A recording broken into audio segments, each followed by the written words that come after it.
ブリーチブレイブソウルズ。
values, and it's a bit similar to games like Danganronpa or Zero Escape.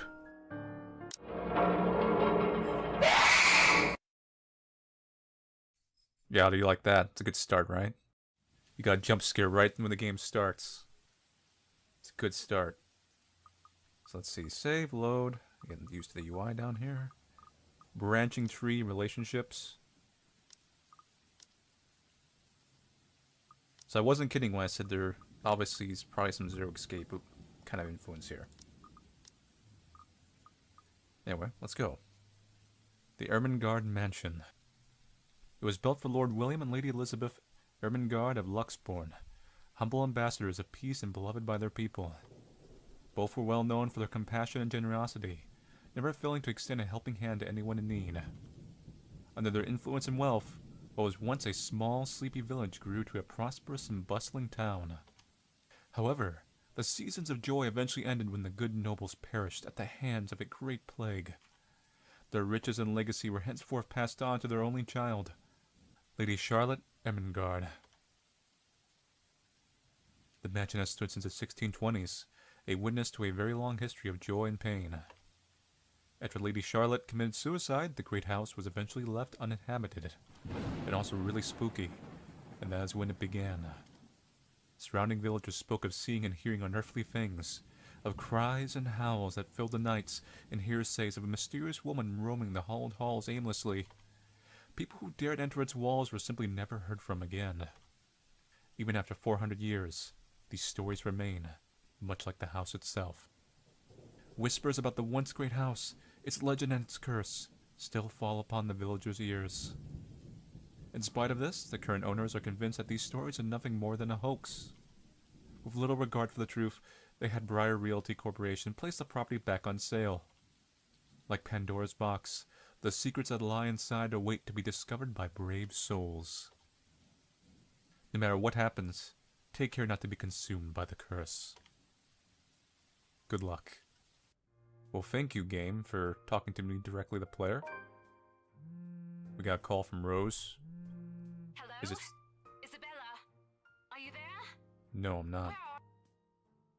A familiar jittery voice comes from the other end. Oh, hey Rose. I'm at St. Goretti High. What's the matter? So this game actually has full voice acting. Like, not for particular scenes, full voice acting. What do you mean, what's the matter? It's the mansion, silly. I'm here and you're late. Jeez, we're on shift together. You promised. Oh my god, please don't tell me you forgot. You were planning on leaving me to check this place out on my own, weren't you? I don't even know who you are. You chickened out. But with how you're acting, yes, I would have left you alone. Calm down. You know I take my promises seriously. I'd like to believe that. So hurry up and get here. This place is huge. A bit too quiet since no one's lived here since, like, forever, but beautiful nonetheless. Why are you so surprised? This isn't the first time you've been there. I know. I just wish I could live in a place like this. No, you don't. It really takes my breath away. It is gonna take your breath away after you die. Yeah, well, I wouldn't be so sure about that. Not after the rumors that say it's haunted. See, Isabella knows. Jeez, never mind those rumors. Ghosts aren't real after all. And even if they are, which they are not, they can't do anything. They're nothing but spirits. You don't know what kind of game you're in. You don't know that. They might be listening or watching right now, and they might not be happy with you enough to curse you.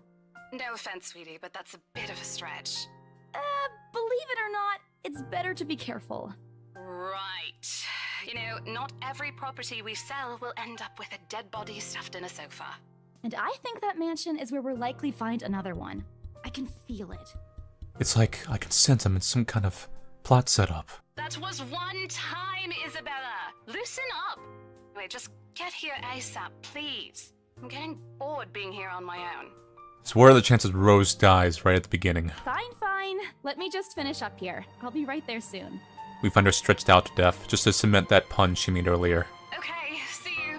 Bye. The one she unintentionally set up, anyway. Well, that's a bit of a stretch. Ghost was like listening during the entire phone call. It's like, I know I'm killing her. She hangs up before I can respond. Rose, still charming as ever. Who was that? I look up from my phone to see Rebecca. Becca, giving me a questioning look. Oh, that? It's just Rose. Rose? The one you said who trained you for your job back when you started?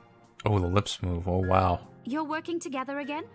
They're a little off sync. It's a little weird. Just for this property. It's not We've bad. been scoping out that big mansion down Anselm Village after the renovations. Today's sort of its grand opening to the public.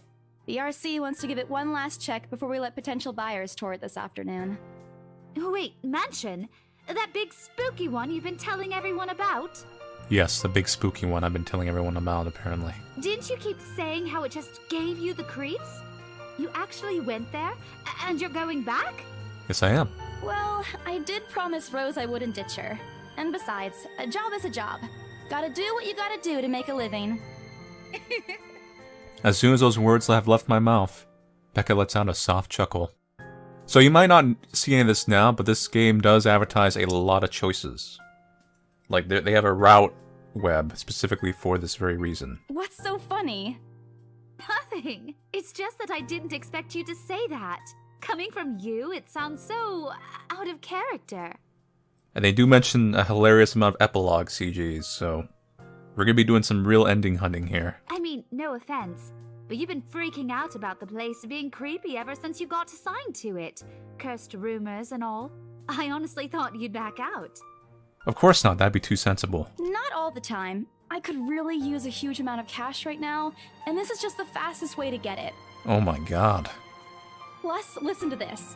Briar Realty wants it sold as soon as possible, and the agent who lands the deal is going to get a huge bonus! There's so many terrible death flags. They never give bonuses like that. Getting that would make life so much easier. They're desperate, I'm desperate, it's perfect. A sympathetic look crosses her face. You know, if you're really in urgent need of money, you could have just asked me. Or Ashton. We can always let you borrow, and you can pay us back whenever. I have to keep myself from groaning out loud. In the years I've known her, I can already tell what to expect once she has that expression. Becca! I've noticed that you've been living off instant noodles these past few weeks. What's wrong with that? She crosses her arms and grimaces at the thought. I'm sorry, but I'm very distracted by that career day poster. It just looks really creepy. Her voice slightly rises as she begins to scold me.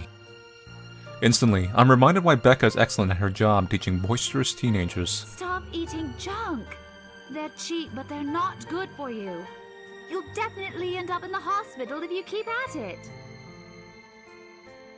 Oh, here we go. The choices. One of these is gonna lock out the true good ending. You get to the final choice, and you think you've survived, and then you find out you have sodium issues because you've been eating ramen packs the entire time, and you get a bad ending. I'm calling it. And I'm also making a save. I eat other things too. Hey! Like I Pocky. eat other things Oh wow, too. look. Achievement unlocked, this or that. In-game achievos. So, let's check the relationship thing here real quick. So Rebecca's been updated. We see this is where it started, and now it's gone up. We gave a good answer.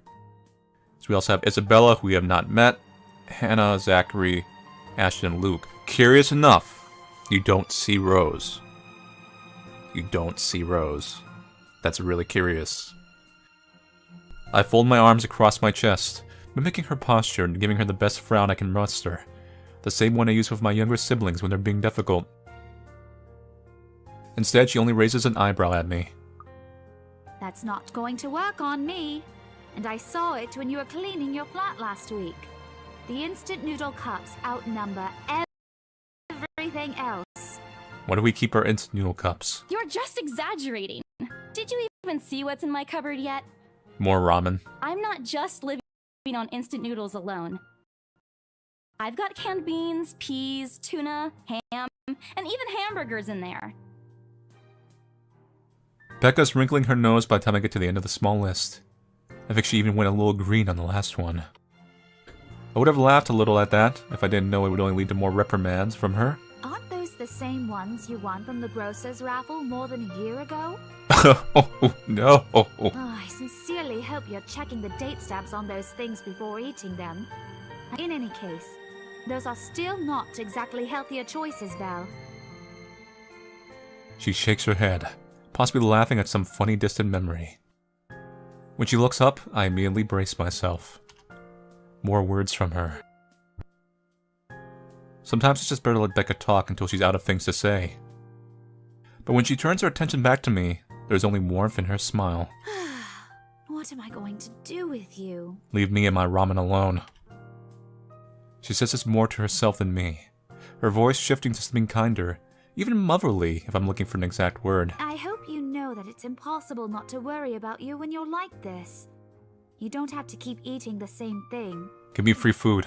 I already told you before. You're always free. Thanks, Becca. I really appreciate it. You don't need to keep babying me. You've been taking care of me since after I moved here. You have to take a break sometime.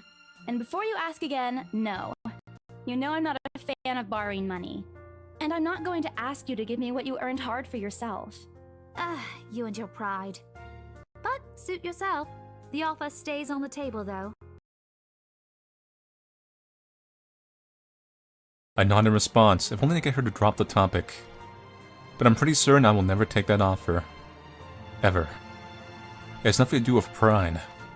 I've simply seen plenty of times how friendships can take a turn for the worse, just because of a few unpaid debts. That's actually really true.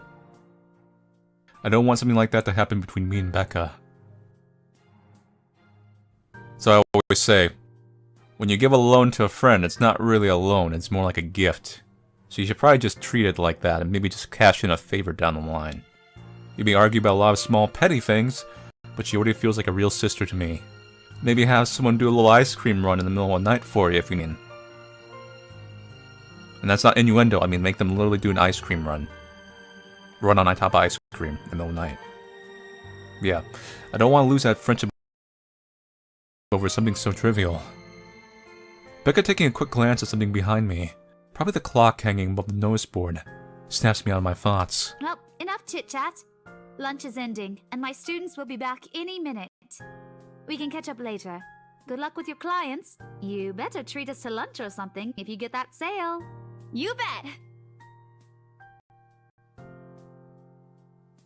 With a small smile, she returns to her desk and begins sifting through the pages of a rather thick history book. She's probably working on her lesson plan for next week. Or trying, at least. Her eyes are distant as I mean, you're still a bit feverish. Hush, dear. Don't you worry about me. I'm actually a little bit reminded of the Xenoblade dub. I'll just drink some medicine and I'll be right as rain.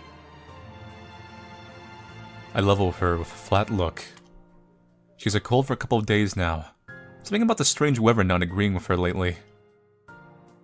And despite my advice to take the week off and rest, I found her apartment empty when I dropped by this morning. What? She even left the medicine her doctor prescribed to her. Look who's being stubborn now. You shouldn't even be working right now. Seriously, you big baby. I'll be fine. For now, just go to work and stop making that Rose girl wait for you. I'll call you if I still feel bad, and you can come pick me up if it makes you feel any better. I'm sure Rose is just hanging around that place. She'll get my point when I arrive there. I tend to have a stabbing piece of humor. I'm just going over various puns for like various forms of death. She offers me a reassuring smile and I can only sigh. Why do I even bother? There's no stopping her once she has decided on something. There's a ghost of a chance of anything happening to Rose before I arrive. Yeah, I'm still going on this. Defeated, I reach inside my bag to pull out the same ball of medicine she left earlier. She looks at it warily when I place it in front of her. Unfortunately for her, there is one thing I'm not letting her have her way. Alright, but don't forget what the doctor said. Drink this on time. I'll see you later, okay? There's an amused gleam in her eyes when she shifts her gaze back to me.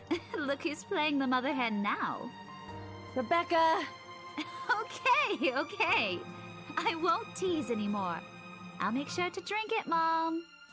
If I actually had any criticisms so far, is that the standing animation looks a little bit uncomfortable. Like, having your hands and you're kind of like down like that when you're talking casually does not look like natural body posture. Before I can retort, she casts another look at the clock. I take that as a sign to finally end the conversation in my short visit. That could have been, the choice of art could Would have been also, like, it might have been a little bit easier to kind of tween animation like that. With a wave of goodbye, I leave her alone to her classroom and her thoughts. I hail a passing taxi to take me to the property, as soon as I leave the school grounds. The mansion is some ways out in the countryside, but I don't have trouble giving the driver directions.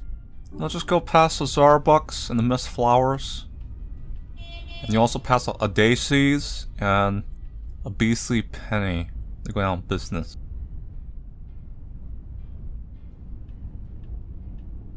Apparently everyone in Luxborn City knows of it, including every bit of rumors surrounding the place.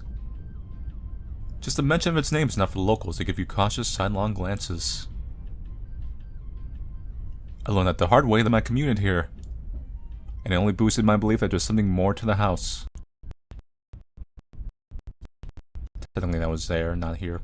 Even the news of it being renovated and placed back up in the market has caused quite a stir. Thankfully it died down a few weeks later, like we're all gonna die. The place would have become a lot harder to sail otherwise. I avert my eyes from the window as soon as the buildings shrink in the distance. We get a glimpse of the countryside soon, although a quick glance at my watch tells me we're still a few minutes away from our destination. Might as well get some work done. Rose did ask me to do some last-minute reviews of the mansion's documents yesterday,